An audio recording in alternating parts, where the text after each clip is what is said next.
శ్రీ సత్యసాయి జిల్లా హిందూపురం నియోజకవర్గం మొట్టమొదటి శాసనసభ్యులు కీర్తిశేషులు దొండప్ప గారి కదిరప్ప మనవడు ఇందివర్ ఆధ్వర్యంలో స్థానిక ఆర్ఎండ్బి బంగ్లాలో దొండప్ప గారి కదిరప్ప వర్ధంతిని ఘనంగా నిర్వహించారు. కీర్తిశేషులు కదిరప్ప చిత్రపటానికి పూలమాలలు వేసి నివాళులు అర్పించారు.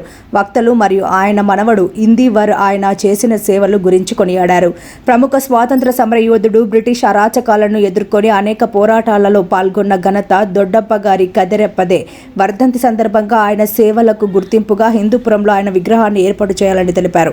ఈ కార్యక్రమంలో హనుమంతు, చందు, హరి, ఎల్లోటి రామంజీ, గంగాధర్ మరియు ఎంఆర్పీఎస్ నాయకులు, సభ్యులు, బీఎస్పీ నాయకులు తదితరులు పాల్గొన్నారు.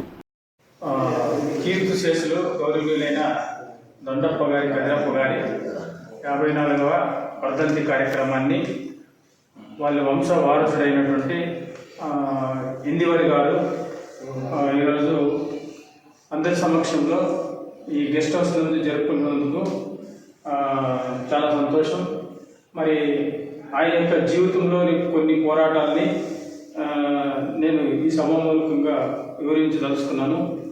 అంటే హిందూపురం దొడ్డప్ప గారి కదిరప్ప అనే వ్యక్తును మన అనంతపురం జిల్లాలో ప్రముఖ స్వతంత్ర సమర యోధుడుగా, మరి ఒక దళిత నాయకుడిగా స్వతంత్రానికి పూర్వము అనంతపురం జిల్లాలో దళితుల సమస్యల పట్ల, వారి సంక్షేమం పట్ల ప్రత్యేక శ్రద్ధతో అనేక పోరాటాలు చేసి దళితులకు ప్రభుత్వ సహాయం అందేలా చేసిన మహోన్నత వ్యక్తి దొండప్ప గారి కదిరప్ప గారు. బ్రిటిష్ వారి కబంధ హస్తాల నుండి భారత వారి విముక్తి కలిగింపజేయడంలో మహాత్మా గాంధీ గారు ఇచ్చిన స్వతంత్ర ఉద్యమ పిలుపుకు స్పందించి చిన్న వయసులోనే స్వరాజ్యం కొరకు జరిగిన అనేక పోరాటాలలో పాల్గొన్న ఘనత దొండప్ప గారి కదిరప్పదే అని ఆయన యొక్క జీవిత చరిత్ర విషయంలో తెలుస్తున్నది.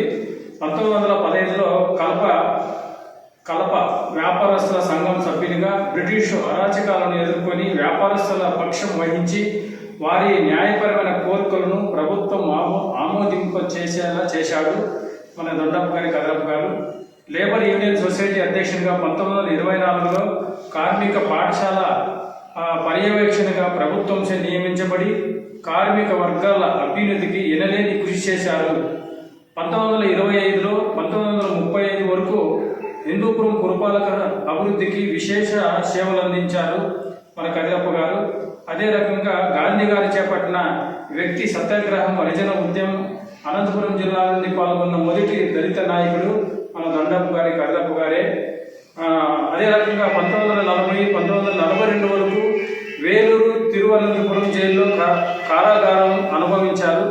జిల్లా జైలు పర్యవేక్షణ కమిటీ సభ్యునిగా, 2 మార్లు జిల్లా సబ్ జైలు పర్యవేక్షణ కమిటీ సభ్యునిగా, జిల్లా బోర్డు సభ్యునిగా, ఎక్సైజ్ శాఖ అడ్మినిస్ట్రేషన్ కౌన్సిల్ సభ్యునిగా, ఉమ్మడి మద్రాసు రాష్ట్రంలోని హరిజన అభివృద్ధి సంస్థ సభ్యునిగా విశేష అనుభవం గడిచి పీడిత ప్రజల పక్షాన వహించిన సేవ చేసేకి గుర్తింపుగా కాంగ్రెస్ పార్టీ వారు హిందూపురం శాసన నియోజకవర్గానికి ఎంపిక చేసి శాసనసభ్యులుగా 2 మార్లు అనంతపురం జిల్లా వాసులకు సేవ చేసే అవకాశం ఈయనకి దక్కింది.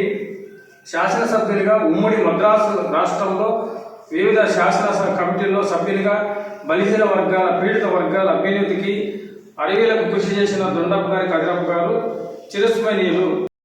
ఈ కార్యక్రమానికి చేసినటువంటి ప్రతి ఒక్కరు మా సోదరులకి హృదయపూర్వక జైవ్యంలో, ముఖ్యంగా దొండప్ప గారి కదిరప్ప అనేటువంటి మన కీర్తిశేషులైనటువంటి దొండప్ప గారి కదిరప్ప 1942 నుంచి 52 వరకు ఈ హిందూపురం నియోజకవర్గంలో ఎమ్మెల్యేగా పనిచేసినాడు. అదేవిధంగా భారత స్వాతంత్ర ఉద్యమంలో కూడా ఆయన పాలు పంచుకొని ఆయన మద్రాసు జైలుకి వెళ్ళడం కూడా జరిగింది.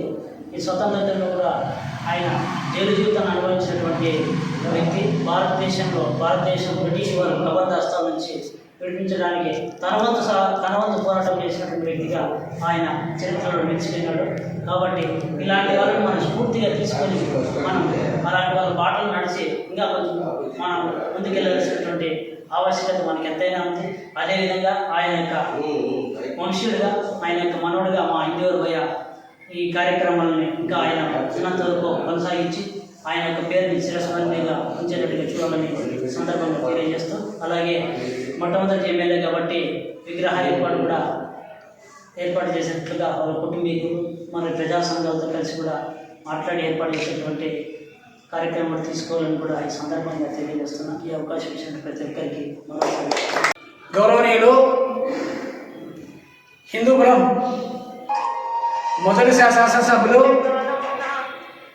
దివంగత నాయకులు, మాజీ శాసనసభ్యులు దొండప్ప గారి కదిరప్ప గారి 50వ వర్ధంతి సందర్భంగా ఈ యొక్క మన హిందూపురం ఆర్ఎండ్బి గెస్ట్ హౌస్ నందు ఈ యొక్క కార్యక్రమాన్ని ఏర్పాటు చేసిన కార్యవర్గానికి అందరికీ ధన్యవాదాలు తెలియజేస్తూ,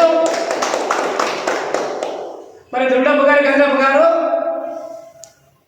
మొదటి శాసనసభ ద్వారానే ఈ హిందూపురం పట్టణం నుండి ఎన్నిక కాబట్ట మొదటి ఎమ్మెల్యే గారు. అయితే ఆ రోజుల్లో ఎవరైతే ఫ్రీడమ్ ఫైటర్స్ ఉంటారో, స్వతంత్ర సంగ్రామ యోధులు ఉంటారో, ఈ దేశం కోసం ఎవరైతే జైలు జీతం గడిపింటారో, ఈ దేశం కోసం ఎవరైతే లేదా ప్రాంతాభివృద్ధి కోసం ఎవరైతే పనిచేసింటారో వాళ్ళని మాత్రమే ఆనాటి నాయకులు గుర్తించి వాళ్ళకి ఎమ్మెల్యే టికెట్ ఇచ్చే కాలంలో, మరి అట్లాంటి కాలంలో తను జైలు జీతం గడిపి మొదటి శాసనసభలో ఎమ్మెల్యేగా ఎన్నికబడ్డ దొండప్ప గారు కదిరప్ప గారు ఆ రోజు బ్రిటిష్ ప్రభుత్వానికి ముందు కూడా జైలు జీతం గడిపినారు. అందులో భాగంగానే తన పరిపాలనా కాలంలో అనేక సామాజిక సంస్కరణలు చెప్పవచ్చు. భూమి లేని వారికి భూములు ఇప్పించడం జరిగింది. ఆ రోజు ఏవైతే సంస్కరణలు ఉన్నాయో వాటినన్నింటినీ ప్రజలకు చేరవేయడం ద్వారా కానీ, లేదా ప్రజలకు మద్దతుగా నిలబడడం కానీ, లేదంటే ప్రజల సమస్యలు పరిష్కరించడంలో ప్రత్యేక చొరవ చూపి ఒక మంచి నాయకుడుగా ఆ రోజే పిలువబడ్డాడని గతంలో పూర్వీకులు చెప్పేవారు. మన ఇట్లాంటి మహానీయుడు, మహానాయకుడు అని చెప్పొచ్చు. ఇటువంటి వాళ్ళ యొక్క వర్ధంతులు కానీ జయంతులు కానీ స్వీకరించి, లేదంటే ఈ యొక్క ఏర్పాటు చేసే ఈ యొక్క కార్యనిర్వాహక వర్గానికి కాకుండా వీళ్ళు మన అందరికీ స్ఫూర్తిదాయకం. గతంలోనే ఆ రోజుల్లోనే ఎమ్మెల్యే కాబడ్డారంటే మరి ఆ రోజు తర్వాత నేటి వరకు ఈ హిందూపురం కాన్స్టిట్యూన్సీలో ఎస్సీలు ఎమ్మెల్యేగా కాబట్టిన చరిత్ర ఎక్కడా లేదు. మరి అట్లాంటప్పుడు గతమే గొప్పగా ఉన్నప్పుడు వర్తమానం ఇంకా చాలా గొప్పగా ఉండాలి. మరి అట్లాంటిది వర్తమానం గొప్పగా లేకుండా ఆశా చరిత్ర కూడా కనబడ్డారు. కాబట్టి సమాజము లేదా ఈ సామాజిక వర్గము ఈ స్ఫూర్తి తీసుకోవాలి. భవిష్యత్తులో ఈ యొక్క స్ఫూర్తి నుంచి అనేక మంది నాయకులు తయారు కావాలి. నాయకులు తయారై ఏ సామాజిక వర్గంకి అయితే అణచివేయబడిందో, ఏ సామాజిక వర్గంలో అయితే ఇక్కడ భూములు లేవో, భవనాలు లేవో, ఉద్యోగాలు లేవో, ఆర్థిక రాజకీయ స్వతంత్ర సమానత్వాలు లేని సమాజం నుంచి మెరుగైన వ్యక్తులు తయారు చేసి సమాజానికి అందించి ఈ యొక్క సామాజిక వర్గానికి లేదంటే ఈ ప్రాంతానికి మేలు చేసే నాయకులుగా తయారు కావాల్సిందిగా సభలందరినీ కోరుకుంటూ ఈ అవకాశం ఇచ్చి మేము తెలియజేస్తున్నాం. దినం ఈరోజు జరుపుకుంటున్నాం. మనము ఈ గెస్ట్ హౌస్లో హిందూపురం ఆర్ఎండ్బి గెస్ట్ హౌస్లో జరుపుకుంటున్నాము. ఈ సందర్భంగా మిత్రులారా, దొండప్ప కదిరప్ప గారు ఆనాటి స్వాతంత్ర పోరాటంలో మన ప్రాంతం తరఫున కల్లూరు సుబ్బారావు గారితో కలిసి, స్వర్గీయ కల్లూరు సుబ్బారావుతో కలిసి అతను ప్రయాణించడం జరిగింది. ఆయనతో పాటు ఆయన పోరాటాల్లో ముఖ్యమైన పోరాటాలన్నింటిలో పాల్గొనడం జరిగింది. అలాగే క్విట్ ఇండియా మూవ్మెంట్లో అతన్ని దొండప్ప గారు కదిరప్ప గారిని తిరువనంతపురం జైలుకి తీసుకున్నారు. జైల్లో పెట్టారు 8 months. అలాగే మరొక సందర్భంలో కూడా అతన్ని 4-5 months మన రాయవెల్లూరు జైల్లో అతన్ని పెట్టారు. ఇవి ఒకటే కాకుండా పేద ప్రజలకు పట్టాలు ఇవ్వడం, పేద ప్రజలకు ఆనాడు మన కట్ట కింద తీసుకుంటే సూరప్ప కట్ట కింద ఈ పేద ప్రజలకు ఇళ్ల పట్టాలు కూడా ఇవ్వడం జరిగింది. అలాగా మన బైపాస్ రోడ్లో అయితే 125 ఎకరాల భూమిని మొత్తం పేదవాళ్ళకే పంచడం జరిగింది. అతను నాకు తెలిసినంత వరకు మా ఊళ్ళో పట్టాలు పంచే వాళ్ళు చాలామంది ఉన్నారు, కానీ భూములు పంచినట్టు నిస్వార్థంగా మామూలుగా భూములు అయితే అందరూ భూములు పంచపట్టాలు అయితే బినామీ పేర్లు పెట్టుకొని చేస్తారు. కానీ ఆ తరము నాటి నాయకులు మాత్రము చాలా నిస్వార్థంగానే ప్రజల కోసం నిస్వార్థంగానే పని చేసినారు. ఆ సందర్భంగా మన కదిరప్ప గారు కూడా చాలా నిస్వార్థంగా పనిచేస్తూ, అందులో అతను ఒక బిజినెస్ మ్యాన్ కూడా ఎదుర్కొంటూ టింబర్ వ్యాపారస్తుడిగా, తర్వాత ఇంకో మరొకటి రైల్వే స్లీపర్స్లో యూఎస్ఆర్ చూడండి, ఆ స్లీప్ అవి కూడా అతను బిజినెస్ చేశాడు. ఆ విధంగా చేసుకుంటూ దురదృష్టవశాత్తు అతను చిన్న ఏజ్లోనే చనిపోవడం జరిగింది. కాకపోతే ఆయన సేవలను గుర్తించి మనం అనుకున్నట్టు చాలా ఏళ్ళ నుంచి మనం ఈ కార్యక్రమాలు చేసుకుంటున్నాము. విగ్రహాన్ని మాత్రం అతని విగ్రహాన్ని మాత్రం మనం ఒక రూపంలో తీసుకోవడం ప్రభుత్వం దృష్టికి తీసుకోవట్లేదు. ఈసారైనా సరే ఖచ్చితంగా మేము ప్రభుత్వ దృష్టికి తీసుకుపోయి ఆయన విగ్రహం నెక్స్ట్ ఇయర్ కన్నా విగ్రహం స్థాపన కోసం మ్యాక్సిమం కృషి చేయగలమని మేము హామీ అయితే ఇవ్వగలుగుతున్నాం. Thank you very much.